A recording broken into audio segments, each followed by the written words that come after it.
Hello everyone, welcome back to our YouTube channel the best study. आज के इस video में हम आपकी हिस्ट्री का चैप्टर 1 क्या, कब, कहाँ और कैसे का 4th पार्ट पढ़ने जा रहे हैं।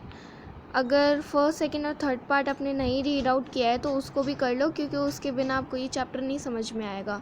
सारे मेन पॉइंट्स ऊपर ही गिवन है। तो अब हम यहाँ से अपना 4th पार्ट स्टार्ट करते हैं। हमने यहाँ तक पढ़ लिया था कि सिक्कों की प्राप्ति के लिए छानबीन तथा खुदाई भी की जाती है। मतलब अगर ज़मीन में कुछ भी गड़ा हुआ होता है तो बाहर के कोई से भी लोग आके खुदाई करते हैं कि देखते कि भाई यहाँ पर कुछ है या नहीं। और खुदाई करते तो कभी उन्हें कुछ मिलता है तो कभी उन्हें कुछ मिलता है। इनमें से कुछ वस्तुएं पत्थर, पक्की मिट्टी तथा कुछ धातु की बनी हो सकती हैं। ऐसे तत्व कठोर तथा जल्दी नष्ट होने वाले होते हैं। तो जब वो खुदाई करते हैं तो उन्हें कभी पत्थर, पक्की मिट्टी या वैसे कुछ धातु मिल जाते हैं। कुछ ऐसे चीज़ें मिल जाती है, जैसे कोई बर्तन हो गया, कोई कैसी चीज़ें हो गई, कोई कैसी चीज़ें हो गई। तो ये सब चीज़ें उनको कभी कभार मिल जाती है। और जो ऐसी चीज़ें होती है ये कठोर भी होती है और जल्दी से नष्ट, मतलब जल्दी ख़त्म होने वाली भी होती है, मतलब जल्दी ख़त्म भी हो जाती है। पुरातत्वविद जानवरों, चिड़ियों तथा मछलियों की हड्डियां भी ढूंढते हैं। जो पुरातत्वविद जो लोग हैं वो जानवरों की, चिड़ियों की, मछलियों की हड्डियां भी ढूंढते हैं। इससे उन्हें ये जानने में भी मदद मिलती है कि अतीत में लोग क्या खाते थे। तो जब पुरातत्वविद लोग जानवरों की, चिड़ियाओं की, मछलियों की या फिर और किसी भी जानवर की हड्डी ढूंढते हैं तो उनको ये तो पता लग ही जाता है कि चलो यहाँ पे कुछ हमें मिला तो सही। साथ में उनको ये भी पता लग जाता है कि अतीत में लोग क्या क्या खाते थे। ये कैसे पता लगता है कि अतीत में लोग बाग क्या खाते थे? जहाँ जहाँ जानवर की हड्डी पड़ी है, इसका मतलब वहीं जानवर को मारा गया था। और मारा तो यूं तो नहीं जाएगा ना, तो इसका मतलब ये है कि अगर जानवर को मारा गया है तो उसको खाने के लिए ही मारा गया है। पहले के लोग शिकार करते थे इसी तरीके से। वनस्पतियों के अवशेष बहुत मुश्किल से बच पाते हैं। यदि अन्न के दाने अथवा लकड़ी के टुकड़े जल जाते हैं तो वे जले हुए रूप में बचे रहते हैं। कुछ अन्न के दाने हो सकते हैं, कुछ लकड़ी के टुकड़े या फिर पत्ते अगर जल जाते हैं तो वो उसी शेप में पड़े रहते हैं। क्या पुरातत्वविदों को बहुधा कपड़ों के अवशेष मिलते होंगे? क्या जब वो छानबीन करते हैं तो क्या उन्हें कपड़ों के अवशेष, कपड़े कुछ ऐसे मिलते होंगे? पांडुलिपियों, अभिलेखों तथा पुरातत्वविद से ज्ञात जानकारियों के लिए इतिहासकार प्रायः स्रोत शब्द का प्रयोग करते हैं। इतिहासकार उन्हें कहते हैं जो अतीत का अध्ययन करते हैं। इतिहासकार उन्हें कहते हैं जो अतीत का अध्ययन करते हैं। मतलब मान लो हम कहीं कुछ ढूंढने जा रहे हैं कि देखें ज़रा वहाँ पर क्या था, या हम कोई पांडुलिपि ढूंढने जा रहे हैं कि वहाँ पर किस तरीके की पड़ी है, ज़रा देख के आते हैं। तो वो जो पांडुलिपि जब हम ढूंढेंगे तो मतलब हम पहले के बारे में जानकारी इकट्ठा कर रहे हैं, तो उसे अतीत का अध्ययन करना कहते हैं। स्रोत के प्राप्ति होते ही अतीत के बारे में पढ़ना बहुत रोचक हो जाता है। जब हमें पता लग जाता है किसी भी चीज़ का बेस क्या है, स्टार्टिंग का हमें बेस पता लग जाएगा तो और भी पढ़ने में आसानी हो जाएगी, क्योंकि इन स्रोतों की सहायता से हम धीरे धीरे अतीत का पुनर्निर्माण करते रहते हैं। ये जो हमें बेस पता जब लग जाता है किसी भी चीज़ का, तो अतीत का धीरे धीरे पुनर्निर्माण करना चालू हो जाता है। कि पहले तो लोग बाग थे जो अतीत को भूल जाया करते थे, पर अब के लोग बाग पहले के अतीत को भूल जाते थे। पर कुछ लोग ऐसे हैं जो अतीत का पुनर्निर्माण करने के लिए दूर दूर जगहों पर जाते हैं और कुछ अलग अलग चीज़ों को ढूंढते हैं। अतः इतिहासकार तथा पुरातत्वविद उन जासूसों की तरह है जो इन सभी स्रोतों का प्रयोग सुराग के रूप में कर अतीत को जानने का प्रयास करते हैं। ठीक है, अतीत को वो जानते ही हैं। अब एक क्वेश्चन है, अतीत क्या एक है या अनेक है?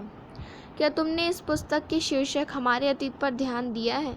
यहाँ अतीत शब्द का प्रयोग बहुवचन रूप में किया गया है। ये जो अतीत बुक का नाम है ना, हमारे अतीत चैप्टर का ये कहाँ गया, हमारे अतीत जो बोला गया है ये बहुवचन में बोला गया है कि मतलब हमारे अतीत का यही मतलब है कि बहुवचन, अतीत बहुवचन में है। ऐसा इस तथ्य की ओर ध्यान दिलाने के लिए किया गया है कि अलग अलग समूह के लोगों के लिए इस अतीत के अलग अलग मायने थे।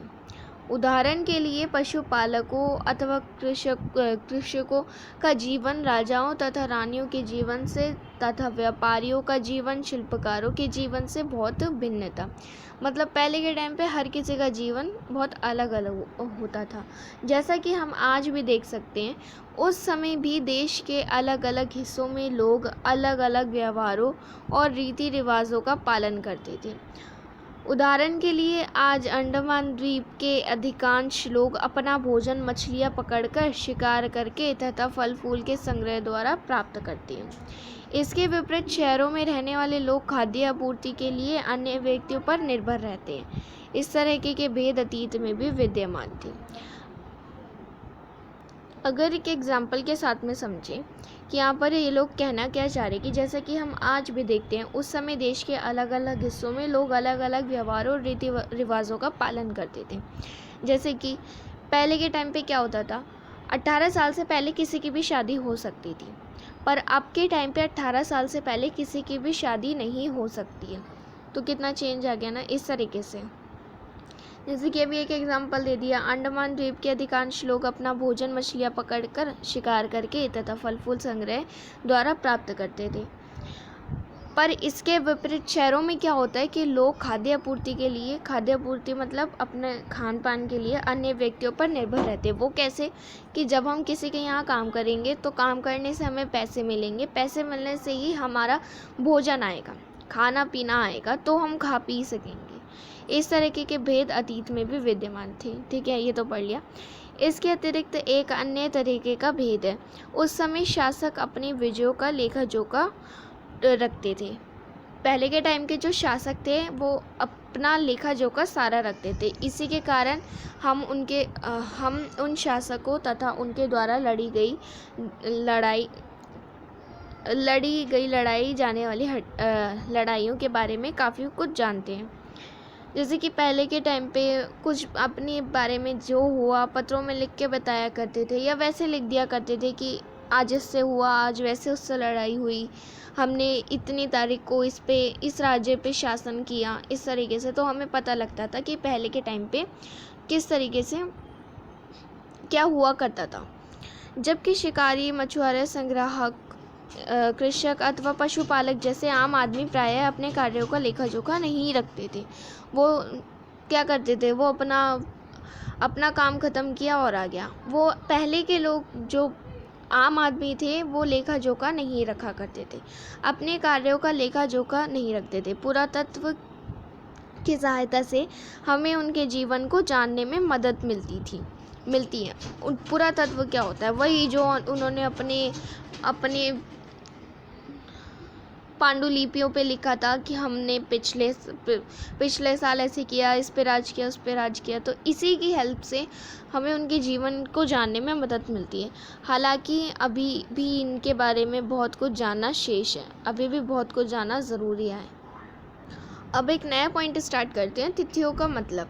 अगर कोई तुमसे तिथि के विषय में पूछे तो तुम शायद उस दिन तारीख, महीना, माह, वर्ष, जैसे कि 2000, ये इसी तरीके के कोई और वर्ष बताओगे, है ना। आप ऐसे ही करोगे ना अगर आपसे कोई पूछेगा तो, कि उस टाइम क्या तारीख थी, उस दिन क्या तारीख थी।